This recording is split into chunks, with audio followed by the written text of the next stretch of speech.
fundamental. Por que o demônio rouba a alegria? Por que a maior tentativa do encardido é roubar a alegria? Porque quando ele rouba a alegria, pegue o exemplo do microfone. Se eu não puder segurá-lo com a mão esquerda, eu sou obrigado a segurar com a direita. Mas se eu não tiver mão, ou tiver com a mão ocupada, eu preciso de uma mão falsa. Um pedestal. Porque o microfone não vai conseguir parar aqui se não tiver um suporte. Suporte significa suportar. Ó, isso aqui, o suporte dessa mesa, ó. Suportar. Portar, segurar, por baixo. O microfone precisa de um suporte. Algo que o segure. Senão ele cai. Não vou deixar cair, porque não é nosso, não dá a massa, que nós temos que pagar um preço danado depois. Entendeu por que o demônio é o ladrão da alegria?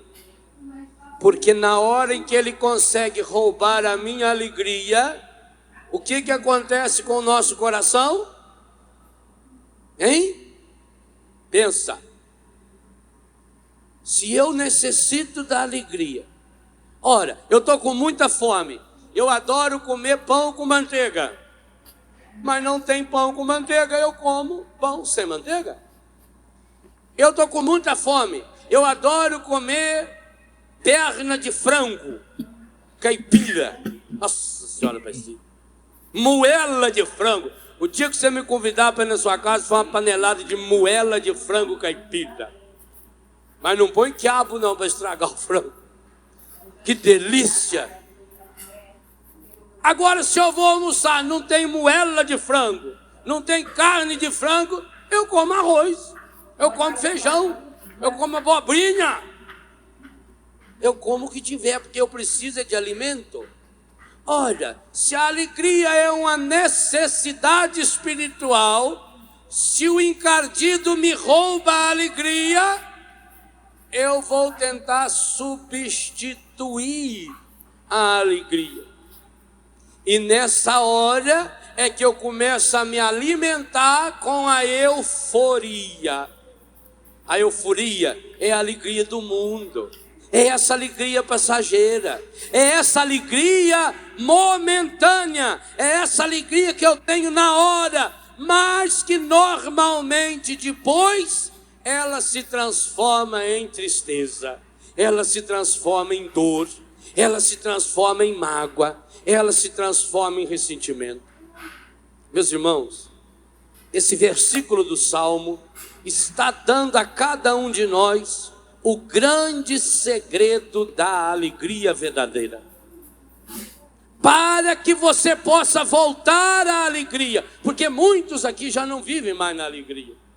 Nós vimos hoje de manhã muita gente deprimida, muita gente está triste, amargurada, não consegue mais nem sorrir, perdeu a alegria. E quem perde a alegria perde o sentido da vida.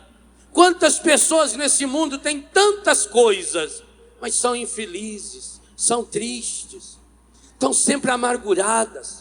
Quantas pessoas só conseguem se alegrar se tiver bebida? Eu mesmo já tive essa experiência. Há muitos anos atrás, para eu me alegrar, eu precisava beber. Tá certo, eu nunca fiquei bêbado, nunca dei trabalho para ninguém, mas sozinho eu precisava beber para me alegrar, ou fumar, ou fazer tantas outras coisas. Quantas pessoas hoje não conseguem viver sem esses medicamentos que alteram o humor? Eu escrevo no meu livro Segredos para a Cura Interior um capítulo especial, o penúltimo capítulo, sobre a necessidade e a importância da alegria. E lá eu falo que, segundo dados, isso do ano passado, quando eu fiz a pesquisa para o livro, segundo dados da Organização Mundial de Saúde, o mau humor é uma doença crônica chamada distimia. Já viu falar nessa doença? Mas muitos de vocês têm essa doença aí. Distimia. Segundo a Organização Mundial da Saúde, essa doença afeta aproximadamente, dados oficiais, 200 milhões de seres humanos. Talvez você seja um deles. 200 milhões é no mínimo 20 milhões a mais do que a população brasileira. É quase a população do Brasil e a população da Argentina junto. 200 milhões de seres humanos padecem dessa doença. Essa doença da distimia. O que provoca essa doença? Há muitos fatores, mas ela é desencadeada especialmente pela pessoa que coloca a sua vista e o seu coração de um modo muito aproximado das coisas, dos acontecimentos. A doença do mau humor faz você se aproximar demais daquela realidade. Faz você olhar para as situações difíceis da vida com lente de aumento. Faz você esquecer o resto da realidade sua. Faz você gravar, e muitas vezes com letra de ouro no seu coração, somente as coisas negativas.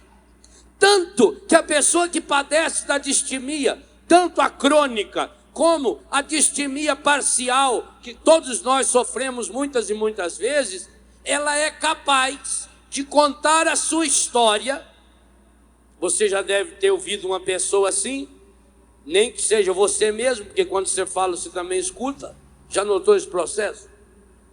Você deve ter ouvido, portanto, uma pessoa talvez muito íntima de você, que vive inclusive no seu próprio corpo, que quando você olha no espelho, você vê ela direitinho, a cara feia dela lá. Você já deve ter ouvido uma pessoa que é capaz de contar a sua história inteirinha, somente a partir de pontos que marcou negativamente. Padre, quando eu tinha 3 anos de idade, eu quase morri afogado, padre. Eu estava de férias na casa do meu avô. Nós fomos nadar no rio. Uma prima minha, para mim ela fez de propósito. Estava segurando embaixo assim. Meu avô tinha cortado um talo de bananeira para nós nadar nele, que quem não tinha boia aproveitava quando cortava o tronco da bananeira, fazia a boia. Meu pai mesmo fazia a boia de tronco de bananeira para nós. Pobre aumento tem criatividade. Cada vez é uma boia diferente. Se não de cabaça também, podia 2 cabaças aqui assim, né? Amarrava uma empilha aqui, aí punha aquele negócio. Que coisa boa. Então eu estava nadando na casa do meu avô.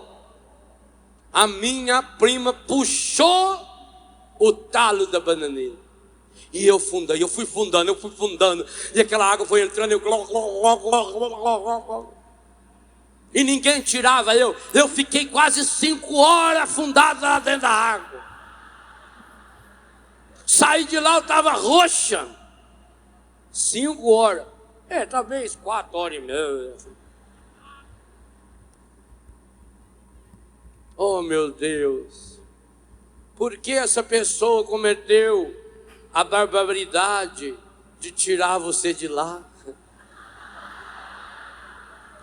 Aí, padre, depois foi com 5 anos. Me lembro como se fosse hoje. 14 de fevereiro. 5:08 da tarde. Eu estava na beira da estrada com um vestidinho branco, que eu ia para a missa.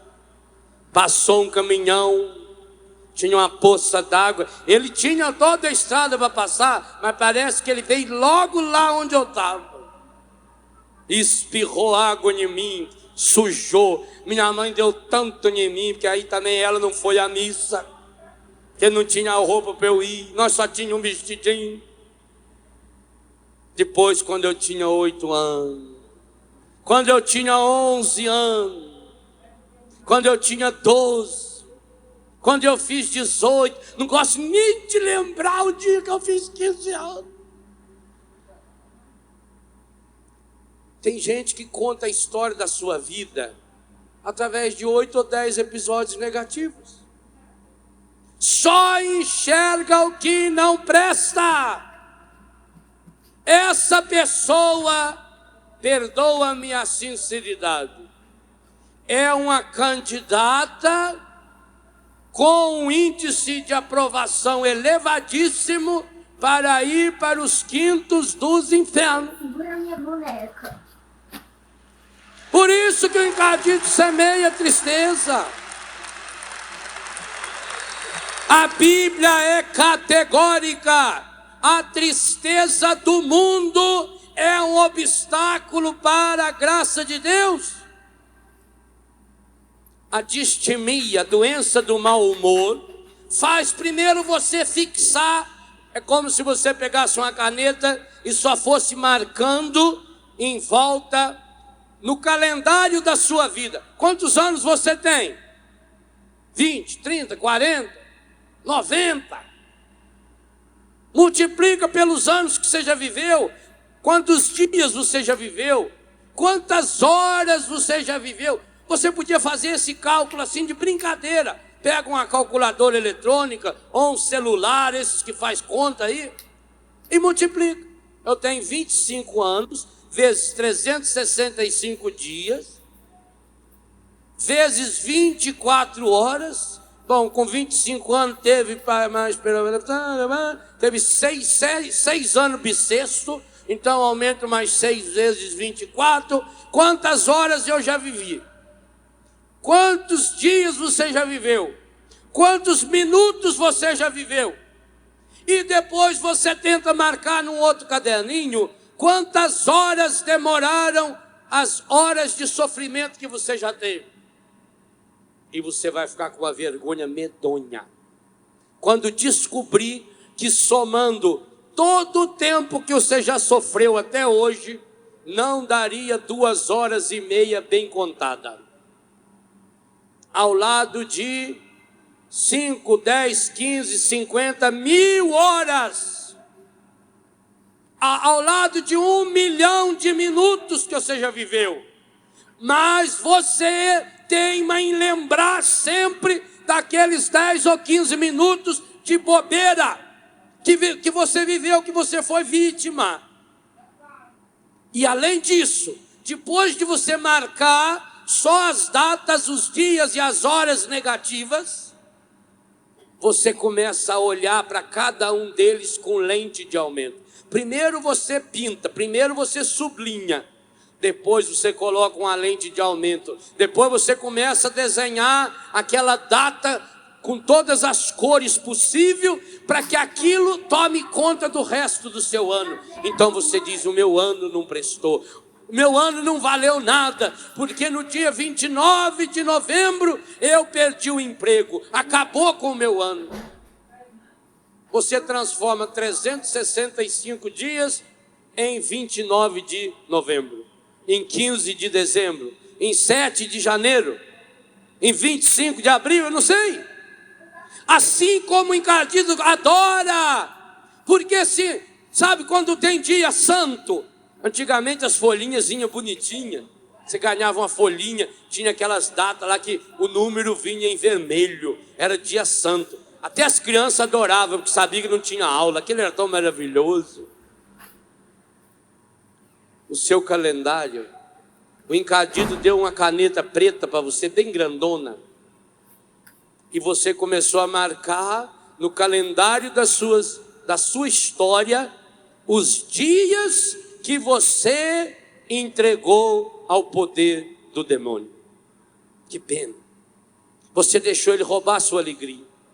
Pior ainda, além de destacar, de olhar, de concentrar, de exagerar, de ver com lente de aumento, você agora começa a ligar um no outro. Pior ainda, porque você começou a fazer uma ponte entre o 25 de março do ano 2004, você viu, mas isso aqui também é porque no dia 20 de abril de 2002 aconteceu isso. Em março de 98 aconteceu isso. Em setembro de 91 aconteceu isso. Você agora começa a fazer uma ponte, uma ligação. Quando é ponte ainda vai, mas muitas vezes você vai em linha reta. Aí vai anulando os outros dias. Então você olha no seu calendário. Você já viu uma criança que você deixa aquele papel importante em cima da mesa e a caneta para você vir assinar o contrato? E quando você chega, você notou que o seu sobrinho predileto já assinou para você? E assinou inclusive aonde não era para assinar, porque ele foi desenhando estrelinha, caveirinha, foi fazendo umas minhoquinhas, uns rabisquinhos, além do Rony que escorreu ali em cima.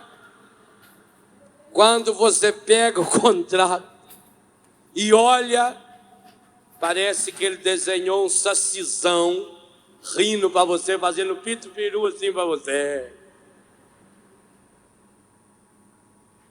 Pois você fez isso com o calendário da sua vida. Me perdoa ter que contar a verdade para você hoje. Você veio para o acampamento de carnaval. Mas se você queria alegria fajuta, você veio no lugar errado. Fosse buscar essa alegria lá então, na droga.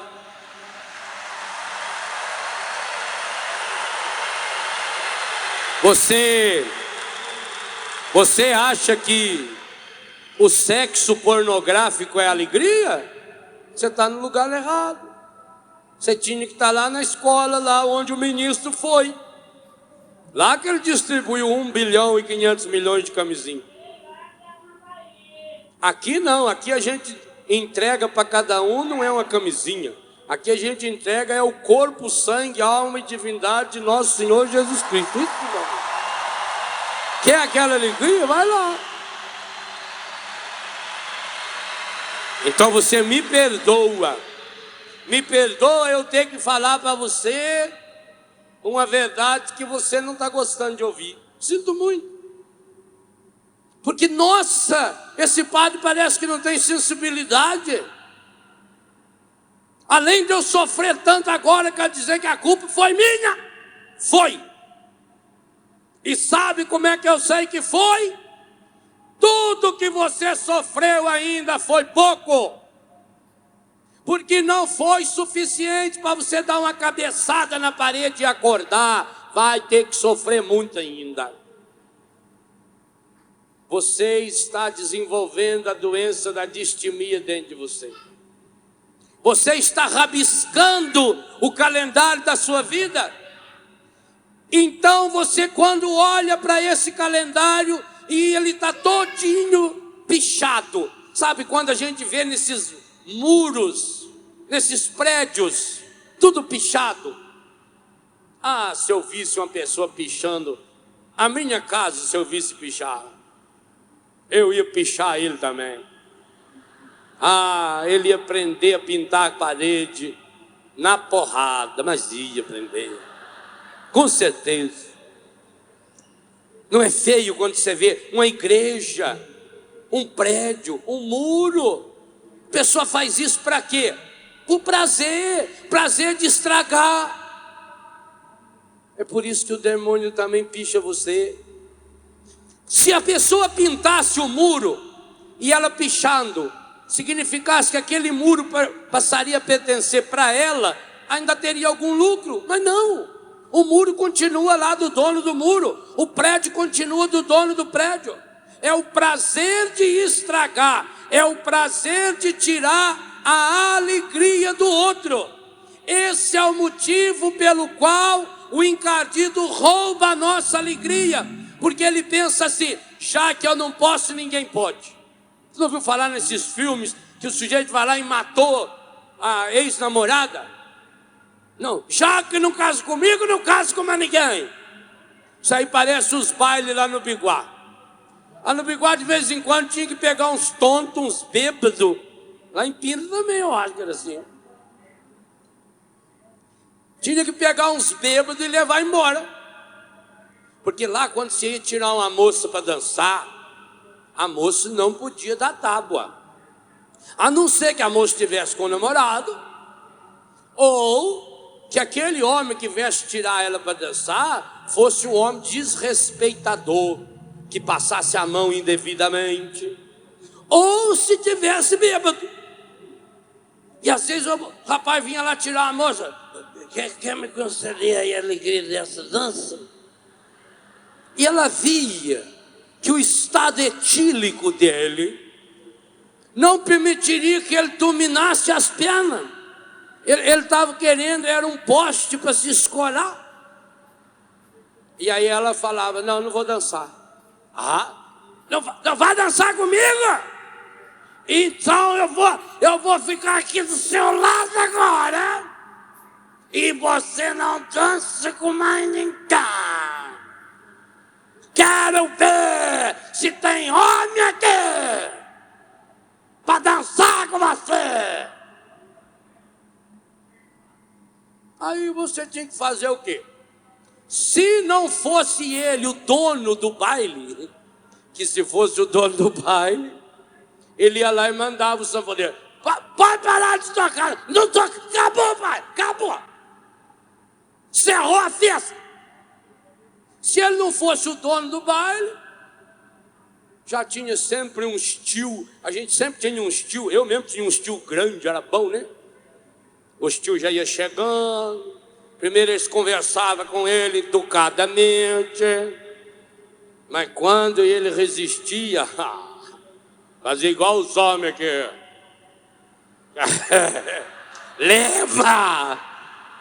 Levava o bêbado embora. Gente, o encardido é igualzinho. Ele não quer a alegria sua para ele, porque ele não pode sentir alegria.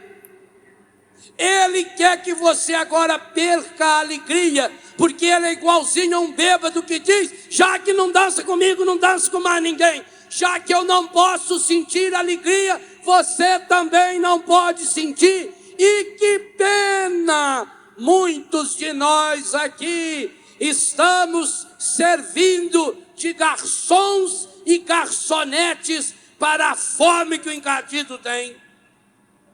Hoje você precisa tomar uma decisão, se é que você de fato deseja experienciar a alegria que não inquieta a alma. E que decisão é essa? A decisão de romper com todas as ligações. Hoje de manhã foram nos apresentadas 4 ligações pecaminosas que roubam a nossa alegria e, portanto, que inquietam a nossa alma. A depressão, obviamente, quando fruto do pecado, quando consequência do pecado, e não uma doença física, que inclusive tem tratamento, graças a Deus. O complexo de inferioridade, o sentimento de indignação, de indignidade, que tantas e tantas vezes nós cultivamos dentro do nosso coração, e o remorso, que faz você achar que está vivendo numa ilusão de arrependimento, mas que na verdade não está. É preciso romper com essas ligações encardidas, sujas, que tiram a nossa alegria, que roubam a nossa paz, que nos transformam em marionetes. Por quê? Porque quando o nosso coração está vazio da alegria, ele se contenta com a euforia. E aqui nós entendemos porque as pessoas pagam tão caro pela euforia. Outro dia eu li numa revista semanal, eu não sei se a Veja, Isto É, ou a Época, o depoimento de uma moça que é apresentadora de televisão, que foi namorada do Ayrton Senna. O nome dela é Adriane Galisteu. Então dizia lá na revista uma matéria curtinha, com a fotografia dela, no dia que ela estava no ginecologista, aquela foto dela lá, na hora que ela estava lá, tirou a foto. Então perguntaram para ela, dizia que ela estava cuidando muito bem do seu corpo, porque ela ia ser madrinha da bateria de uma escola de samba, não sei das quantas. E aí pergunta para ela, o que ela faz para ter aquele corpinho tão esbelto? E eu fiquei com inveja dela. Porque ela disse que faz academia 5 vezes por semana. Faz 4 horas de ginástica por dia. E quando ela está com fome, ela chupa gelo para enganar o estômago. E por que eu fiquei com inveja dela? Porque se ela é capaz de fazer um esforço tão grande desse, para um motivo tão banal, como é que eu não sou capaz de fazer sacrifício nenhum por obras tão grandes, por belezas tão infinitamente superior a sair desfilando numa escola de samba?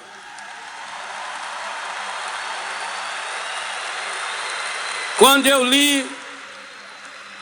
eu li essa matéria, na mesma hora eu falei, meu Deus, dá-me a garra que essa mulher tem. Eu queria ter, e eu não tenho. Você tem? Ela treina 4 horas por dia. Eu queria poder tirar o chapéu para você, se você me falar que ao menos na quaresma conseguiu rezar 4 horas por dia. Ela é capaz de lamber gelo para não engordar. E você é capaz de fazer jejum para não pecar? Para não ir para o inferno? Para salvar o seu filho? Para salvar a sua filha? Se ela, para manter o corpo, é capaz de fazer tamanho sacrifício, e você, meu irmão e minha irmã, que sacrifício faz para manter a sua alma? Eu fiquei com vergonha. E acho que muita gente aqui, se fosse honesto, também ficaria. Quando, meus irmãos, nós não experienciamos a verdadeira alegria, nós vamos atrás da euforia e somos capazes de fazer como Adriane Galisteu faz. Somos capazes, por causa da euforia, nós somos capazes de fazer renúncias. Um jovem, quando ele quer usar droga, ele é capaz de andar a pé 10 quilômetros. Ele é capaz de ir lá naqueles becos escuros aonde estão os traficantes. Ele é capaz de expor a sua vida, porque mesmo sabendo, o traficante disse para ele, você não volte mais aqui enquanto não pagar o que me deve. E ele, para pagar o que deve, ele é capaz de roubar a mãe, roubar o pai, roubar as pessoas, expor as pessoas em risco e a própria vida, e não consegue o dinheiro, ele é capaz de ir lá de novo no traficante. Quantas vezes um filho meu já me contou que voltou no traficante, e o traficante falou, não avisei que não era para voltar aqui sem dinheiro? E juntava 3, 4 capangas e deixava ele semi-morto, jogado nas margens de um beco qualquer. Quantas vezes já escutei essa história? Então, se um jovem, por causa de droga, a euforia da droga, é capaz de expor a sua vida, é capaz de fazer sacrifício, é capaz de renunciar à namorada. Um dos meus filhos namorava uma menina, modelo, hoje modelo internacional, uma das meninas mais lindas que eu já vi na minha vida. Essa menina ia na minha casa com ele, mas menina linda, linda, um corpo perfeito, um sorriso, e uma menina de uma simpatia. A mãe dela uma pessoa boníssima, uma pessoa maravilhosa. Passado um tempo, eu me encontrei com ela e com a mãe no aeroporto, em São Paulo. A mãe tinha vindo trazê-la em São Paulo, ela ia para um desfile internacional. Falei, e o meu filho? Ah, acabou. Ah, mas por quê? Vocês se gostavam tanto? Aí o zoinho cheio de lágrimas. Gostava? Não, eu gosto. Mas como é que eu vou namorá-lo, padre? A gente marca de sair numa sexta-feira, ele não aparece sexta, nem sábado, nem domingo, porque ele vai para casa dos amigos dele, começa a cheirar cocaína e esquece. Meu Deus! Um menino daquele, 1,80 m de altura, hoje está acabado, hoje já não tem mais nenhum dente na boca. Gastou, de tanto passar um dente no outro, gastou. Que bruxismo. Menino lindo que era, hoje está lá acabado, gente, cheirando pedra. Como é que um homem daquele, um jovem, eu o conheci, ele tinha 15 para 16 anos de idade, hoje ele tem uns 26 anos, 27.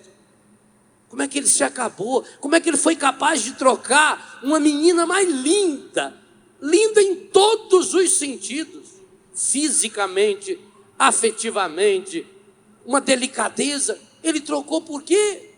Por causa de cocaína. E depois a gente fica impressionado quando um jovem deixa uma moça, ou quando uma moça deixa um rapaz e vai seguir Jesus. Isso é capaz do mundo achar um escândalo. 99% dos jovens que se drogam, em pouco tempo deixam a namorada e o namorado, o pai, a mãe, o marido, a mulher, os filhos, troca tudo isso por causa da droga. Basta ir visitar a minha casa e escutar a história deles. Quando a pessoa não tem a alegria, ela paga qualquer preço pela euforia. Por isso que uma calça feita essa minha, está aí nas revistas dessa semana. Hoje tem calça dessa aqui, claro que não é da mesma marca, vendida a R$1.500, R$2.000, R$3.000. Por quê? Porque a pessoa que vai comprar uma calça dessa e vai pagar R$3.000, não tem alegria. Quem não tem alegria, paga caro pela euforia. Quanto menos a pessoa tem dentro de si, mais ela precisa ter fora. Quanto mais vazia a pessoa é por dentro, mais ela precisa se encher das coisas. Quem não tem alegria, dá a própria vida atrás da euforia. Quem não tem a alegria, é capaz de se condenar por causa da euforia. Quantas notícias o Brasil já leu sobre filho que matou o pai, filha que matou o pai e a mãe, porque não tem alegria, precisa da euforia. Por causa da euforia é capaz de matar a mãe. Quanta gente está pagando caro pela euforia? Sabem por quê? Está aí no texto que você leu comigo. Porque falta-lhes a alegria que é fruto de uma certeza. Releia a última frase do versículo 7. No futuro, me envolvereis na alegria da minha salvação. Aqui está o segredo. Quando é que você vai recuperar sua alegria? Por isso que os dois verbos estão no futuro. Quando é que você vai recuperar a verdadeira alegria? Quando você tiver por experiência uma certeza absoluta. E sabe que certeza é essa? Eu não estou perdido. A minha vida não é um caso perdido. Porque eu tenho um Deus que me ama. E porque Ele me ama, Ele foi capaz de pagar o maior preço desse mundo para me salvar. Eu tenho salvação. Eu não estou perdido. Enquanto você não tiver a coragem de proclamar esta certeza, a alegria não vem. Me envolvereis. O que é envolver? Envolver é colocar um manto em volta. O autor da carta aos Hebreus diz, no capítulo 12, nos versículos de 1 ao 4, que a gente perde o rumo na vida, que a gente não olha mais fixamente em Jesus, que a gente não tem mais os olhos fixos no autor e consumador da nossa fé, que é Jesus, porque o pecado muito bem sabe nos envolver. Nós nos deixamos enrolar, o pecado nos enrola, Jesus Cristo nos liberta, o pecado nos amarra, Jesus Cristo nos faz livres. É a partir desta certeza, meu irmão. Quando é que um jovem vai deixar de pagar caro pela droga que lhe traz euforia? Quando ele experimentar a certeza da salvação. E essa é a palavra que eu queria dizer a você agora. Retome novamente a tristeza que você recordou quando no início dessa pregação eu convidava você a lembrar a última vez que você estava triste. Recorda novamente aquele calendário marcado com manchas sujas, encardidas, dos dias que você já viveu e que você acha que são dias de tristeza em sua vida. E tenha hoje a coragem, daqui a pouquinho diante do Senhor, na adoração e principalmente na Santa Missa dessa tarde, tenha coragem hoje de pegar cada um desses dias, inclusive o pior desses dias, o dia mais feio, o dia mais sujo, o dia mais estragado, o dia mais machucado, e apresente cada um desses dias a Jesus. E vá suplicando que Jesus seja o salvador dessa sua situação de perdição. Não aumente mais a tristeza, não alimente mais o mau humor, não alimente mais a irritação, riscando e rabiscando, mas também não tenta apagar. É um erro muito grande que a gente faz.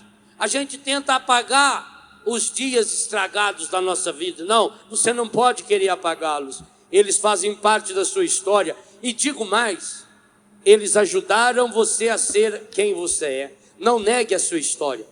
Não negue o seu pecado. Não negue o seu passado. Não negue os seus erros. Tenha a coragem de assumi-los, mas diante de nosso Senhor Jesus Cristo, porque esse tem poder de envolver esses dias tristes da sua vida com a alegria da salvação. Eu não sou um caso perdido. Há uma esperança. Oh, meu irmão, quando uma pessoa tem uma doença grave e alguém fala que lá em tal lugar tem um médico que cura essa doença, a pessoa faz todos os esforços possíveis para ir até lá. Se tiver um fio de esperança, ela vai atrás. Vai em outros países. Se você hoje sair daqui com essa esperança que é uma certeza, minha vida não está perdida. Qual é o seu pecado? Talvez você tenha se envergonhado já, porque você perdeu a pureza, porque você perdeu a alegria, porque você se deixou levar pelas drogas, você acabou se prostituindo também. Nota como você ultimamente tem se tornado uma pessoa tão triste. Aonde ficou a sua alegria?